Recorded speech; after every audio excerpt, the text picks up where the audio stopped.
Tragis. Pengemudi Lexus tewas tertimpa pohon roboh di Pondok Indah, Jaksel.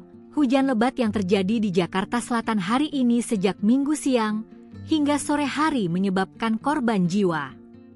Seorang pengemudi mobil mewah Lexus berplat nomor B1732 SJV tewas setelah mobil yang dia kendarai tertimpa pohon palem yang roboh saat terjadi hujan lebat bercampur angin. Korban meninggal di tempat dengan kondisi mobil Lexus warna hitam ringsek pada bagian kap dan kaca depan pecah.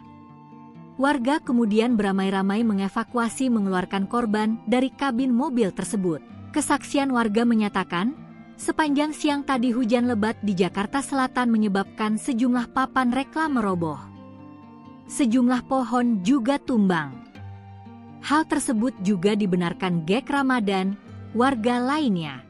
Menurut Dina, pohon tumbang juga terpantau terjadi sejak dia melintas dari kawasan Pasar Minggu saat hendak menuju Lebak Bulus. Muhammad Syahril menuturkan, angin kencang juga terpantau saat dirinya sedang di stasiun Gondangdia, Jakarta Pusat tadi siang.